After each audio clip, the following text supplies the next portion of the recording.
For the past 2 days, I've been reporting from the ground in Ahmedabad in India, where on Thursday at 1:39 p.m., a Boeing 787-8 Dreamliner aircraft, which was taking off from Ahmedabad airport and flying 4,000 miles to Gatwick, crashed tragically into a hostel canteen, part of a large hospital complex in the city. During the crash, 241 out of the 242 people on board the flight were killed. For the past 2 days, I've been based at the BJ Medical College, which is on the hospital complex where the crash took place.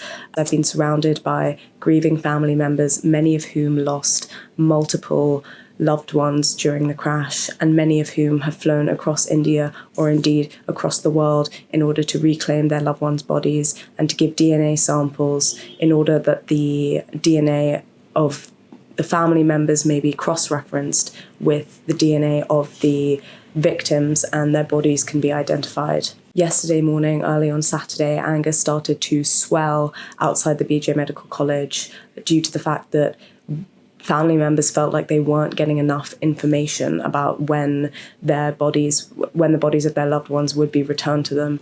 It was said that the DNA testing would take 72 hours. However, today it's Sunday and only 14 bodies as of midday today had been repatriated back to loved ones, and only 32 bodies had actually been identified in the process of DNA sampling. The reason it's been so difficult to identify bodies is that they were so badly damaged and charred during the explosion on the plane at the time of the crash that only 5 bodies were actually able to be identified from the visuals from their faces, and the rest of them have had to be identified through this DNA sampling process. Among the victims' family members who I've spoken to, the question has been raised over and over again: how on earth did a plane which has never had any fatalities in the past suddenly fall from the sky and crash, killing almost everybody on board, everyone bar one miraculous survivor? Since Friday, multiple theories have emerged as to the possible cause of the crash.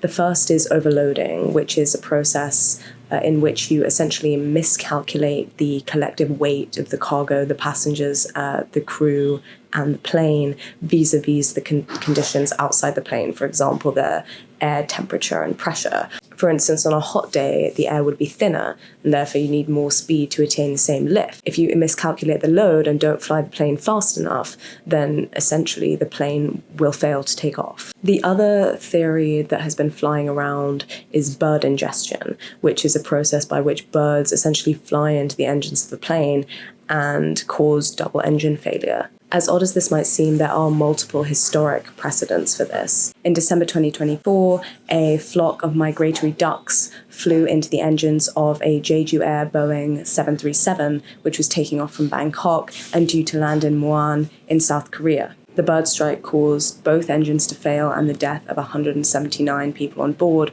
Only 2 people survived the crash. In 2011, a flock of Canadian geese flew into an Airbus, which was taking off from New York's LaGuardia Airport. But in this case, because the plane was high enough off the ground during the process of takeoff, the pilot was able to successfully divert the plane into the Hudson River, performing an emergency landing, which saved everyone on board. One reason for the likelihood of bird ingestion as a theory in the case of Air India 171 was because Ahmedabad is an airport that typically has a lot of birds, and because we're in the monsoon season, areas near the runway would tend to be packed with insects, which would increase the number of birds present, and this is something that's been observed by multiple pilots who have flown in and out of Ahmedabad airport. One of the big questions that has emerged from this tragedy is who is responsible.